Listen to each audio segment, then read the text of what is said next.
Now, the war has shifted from the conventional battlefield to strategic economic targets. Ukraine is amplifying pressure on Russia's energy sector. Moscow continues to bombard Ukraine's power and gas infrastructure. And Trump's Ukraine peace plan hangs in the balance.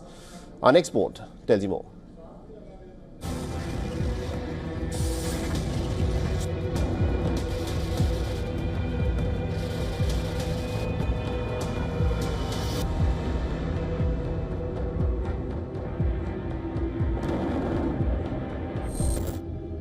A bright glow of light, a major fire, and a thick cloud of smoke, powered by a flurry of explosions, engulf central Russian skies.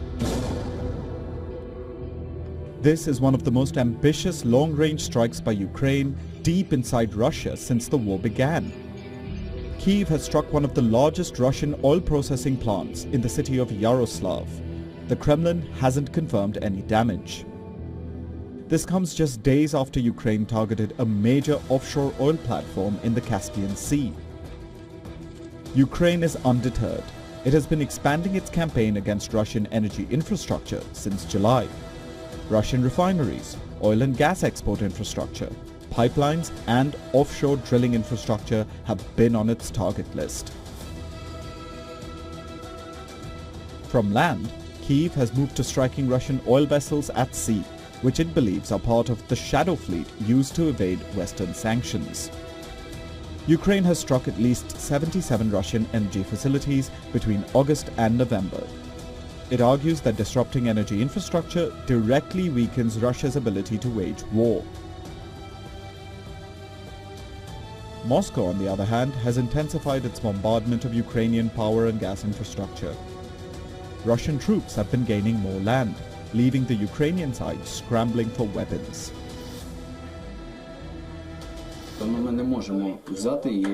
We can't just leave parts of our territories. How could it be? Let's say my house is somewhere near Pokrovsk, Kramatorsk or Sloviansk. Should I just leave my parents, everything, and just go? I don't think so.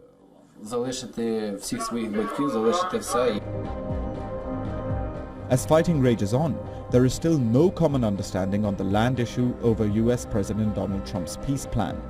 Though Ukraine has presented a revised version of the peace plan to Trump, Moscow suggests it may not like the changes made by Kyiv. For Trump, it's a test of his appetite for peace.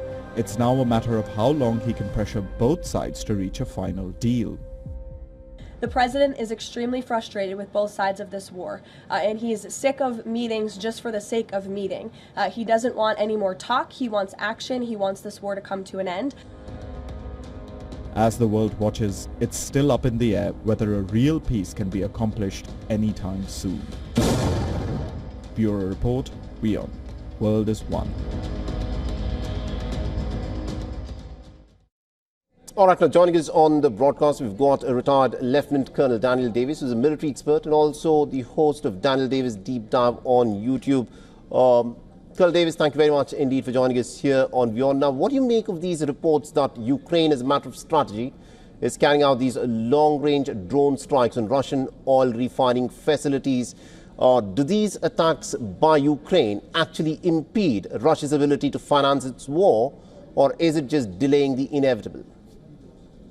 It's well, without question, it's delaying the inevitable. This is coming too late. I have frankly been perplexed throughout this war as to why this wasn't done right at the beginning. I don't understand why they waited to go into this level of attacks into Russia, you know, basically just past summer when they really started stepping up, as your correspondent mentioned there a second ago.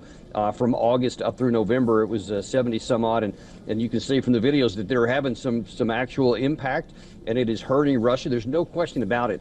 But you have to look at things in context, because while there has been, I think you said 77 attacks from August to November, the number of attacks deep into Ukraine has been profoundly more than that. And the number of strikes and the number of hits inside these has been catastrophic. Ukraine, according to their energy official, just a few days ago, said that they could probably survive no more than 2 or 3 more of these rounds from Russia, and their entire energy system could literally collapse. And they've had another one since then, so they could be on a knife's edge. So when you look at the energy war, you know, aside from the front line, aside from even the air war, but actually the energy war, Ukraine is coming late to the process. they're relatively small because Russia is so much bigger, and they have a lot more spread out and the ability to recover from a lot of these strikes much better than the Ukraine side does. Right. And if you're going to get into a war like that, pretty soon it could be the Ukraine side that loses it. Interesting. Now, and also, Colonel Davis, we've been talking about the measures that are being taken to try and reach some kind of a ceasefire. Donald Trump has been making some very energetic efforts. He's put forth a peace plan.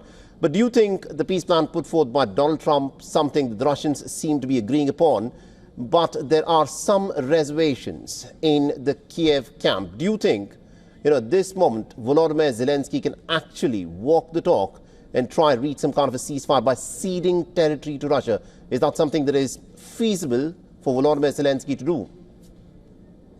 It is feasible, but only if Zelensky agrees to something close to the maximalist requirements from the Russian side. We just have to be honest. He's trying to dance around it. He's trying to give some here, but not some of these other cases. And Russia is saying, on the area that you mentioned, there's some willingness to have a discussion. For example, in the Donbass, they said, we're willing to contemplate and discuss a demilitarized zone and all the forces leaving. But then you have to look at even what they're saying there, because they're saying, yeah, but it will still be under Russian control, and it will be the National Guard of the local area. So it's still going to be under Russian dominated control, even in that scenario. But then the other places, they say, Russia says, we're not willing to contemplate anything, especially in the Kherson and Zaporizhia areas.